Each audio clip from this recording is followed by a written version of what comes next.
Shalom jemaat yang dikasihi Tuhan, selamat pagi, kiranya berkat Tuhan melimpah selalu dalam kehidupan kita.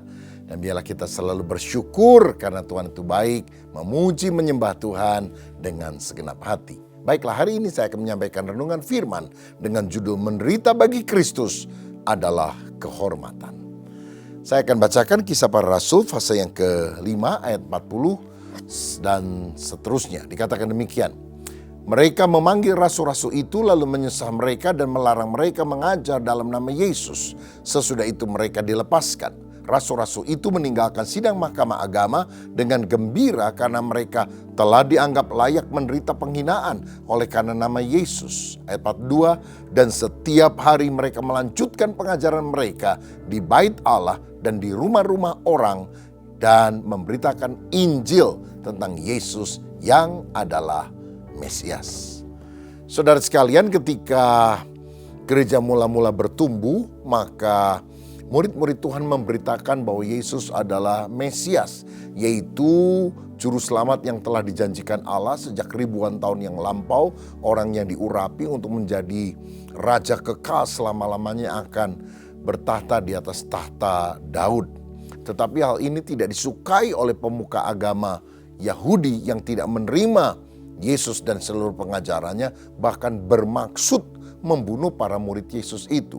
Untunglah ada seorang yang bernama Gamaliel, seorang Farisi yang sangat dihormati, yang memberikan nasihat yang sangat jitu sehingga mereka tidak jadi membunuh para rasul itu. Mereka menganiaya mereka dan kemudian melarang mereka memberitakan nama Yesus, tapi setelah itu para rasul dilepaskan. Nah, kita mencatat para rasul meninggalkan sidang mahkamah agama itu dengan gembira. Loh, mungkin kita tanya, orang habis digebuki, disiksa, dianiaya, kok malah gembira? Mengapa mereka bisa gembira? Ada dua alasan setidaknya. Yang pertama, karena mereka dianggap layak menderita karena nama Yesus. Mereka berkata, Tuhan terima kasih Engkau menderita bagi kami. Sekarang kami murid-Mu juga boleh menderita untuk Engkau. Berarti kami dianggap layak. Saudara-saudara.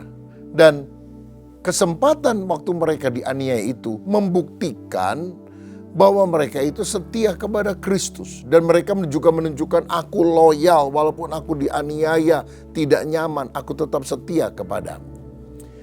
Saudara, ketika di Rusia ada banyak tentara komunis yang menindas orang-orang Kristen, memukuli dan hampir membunuh mereka.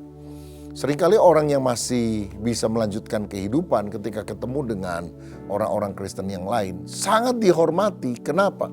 Karena mereka memiliki tanda aniaya di tubuh mereka. Dan itu semacam lencana kehormatan bahwa walaupun mereka dianiaya, mereka tetap setia kepada Kristus. Saudara, beda ya sama zaman sekarang. Orang mungkin dianggap hebat karena punya rumah besar, mobil mewah dan sebagainya. Tetapi pada zaman komunisme merajalela, orang justru dianggap hebat, setia kepada Kristus waktu mereka punya tanda aniaya. Nah, dari sini kita lihat bahwa yang kita kejar bukan cuma kesenangan, kenyamanan, tetapi mari kita setia kepada Tuhan. Dan alasan kedua mengapa mereka bisa bergembira walaupun mereka mengalami aniaya, karena mereka mengalami pengalaman yang sama dengan Yesus. Yesus kan hidupnya tidak santai-santai, tidak nyaman-nyaman. Yesus bahkan mati di kayu salib. Dan kalau mereka mengalami hal yang serupa itu, berarti mereka diberi kesempatan untuk mengalami apa yang Yesus alami. Seperti Simon Petrus yang akhirnya mati dengan cara disalib. Tapi dia bilang, aku gak layak. Karena aku sudah menyangka Yesus 3 kali. Kalau mau disalib udah kepala di bawah, kaki di atas. Dan menurut tradisi gereja dia mati dengan cara demikian. Ada ungkapan no cross, no crown. Tidak ada salib, tidak ada mahkota. Saya percaya bahwa kita menjadi orang Kristen bukan hanya sekedar cari berkat, cari enak, cari nyaman. Tetapi walaupun kita harus menderita, bahkan mati, kita tetap setia karena ada mahkota kehidupan yang Tuhan akan berikan. Nah, di dalam 1 Petrus 4 ayat 12-16 ada firman Allah yang secara jelas berbicara tentang bagaimana sikap kita ketika kita mengalami aniaya tersebut.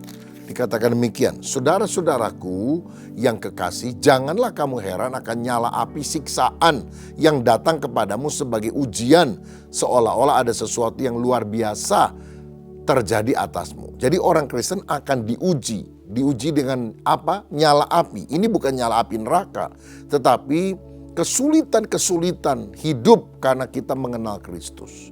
Ayat 13, sebaliknya bersukacitalah sesuai dengan bagian yang kamu dapat dalam penderitaan Kristus, supaya kamu juga boleh bergembira dan bersukacita pada waktu Ia menyatakan kemuliaannya.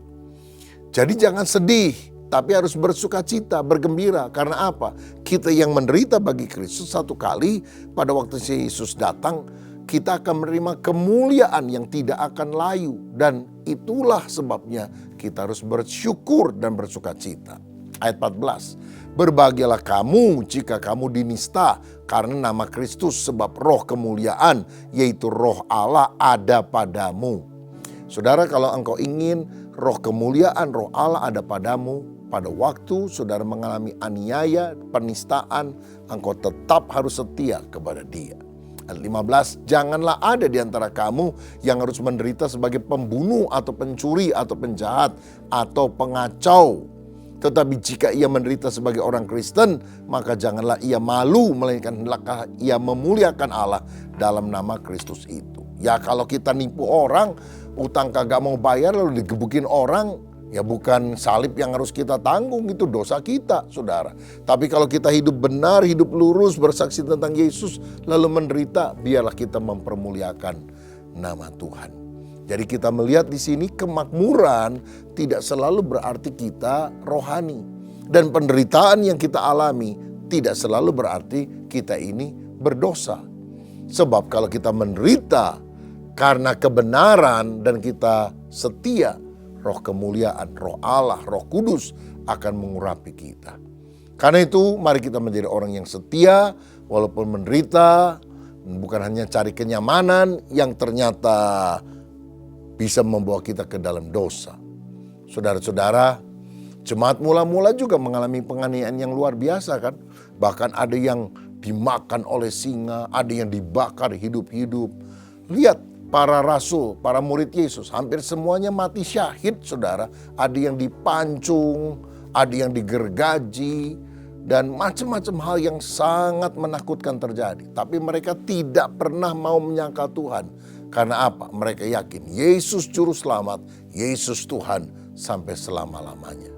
Nah, saya juga pernah mendengar di sebuah negara di Eropa Timur ketika komunisme merajalela, ada seorang Kristen dan anaknya yang masih kecil ditangkap, lalu bapaknya dipukuli, disiksa dan diharuskan untuk menyangkal Yesus. Tapi bapaknya bilang, aku tetap akan setia kepada Tuhan. Tiba-tiba si orang komunis ini dapat akal. Dia bilang, oke, kalau begitu aku akan siksa anakmu di depan engkau. Disiksa anaknya, saudara. Wow, sampai menjerit-jerit. Dan sampai akhirnya papanya melihat itu nggak tahan. Dia waktu disiksa, dia masih berusaha menahan. Tapi lihat anaknya, kasihan. Dia bilang, stop. Udah, aku menyangka Yesus, asal kau lepaskan anakku. Dalam situasi itu, anaknya tiba-tiba bilang, Papa, jangan menyangkal Tuhan. Saya nggak mau punya papa pengkhianat Yesus. Saya mau papa setia kepada Yesus. Nangis papanya. Anaknya dibunuh, saudara-saudara. Tetapi kita yakin bahwa anak itu meninggal di dalam iman kepada Kristus. Tuhan sediakan sorga. Papanya juga akhirnya mati, tapi tidak pernah menyangkal Yesus. Saudara, mungkin kita tidak sampai mengalami hal itu. Tetapi apapun penderitaan yang kita alami karena nama Yesus, biar kita tidak mengkompromikan kebenaran. Kita hidup berkenan kepada Allah. Karena menderita bagi Kristus adalah kehormatan. Dan biarlah kita menjadi orang yang sungguh-sungguh setia dan taat kepada Kristus sampai selama-lamanya. Siapa yang mau menjadi pengikut yang setia dari Yesus, walaupun senang atau susah, mari kita taruh tangan di dada. Bapa, terima kasih untuk kebenaran firman-Mu. Biar kami menjadi pengikut Yesus yang setia. Dan apapun penderitaan yang kami harus hadapi, kami percaya bersama Yesus kami kuat menanggungnya. Karena di balik penderitaan ini ada kemuliaan yang besar yang Tuhan akan berikan kepada kami. Dalam nama Yesus, haleluya. Amin.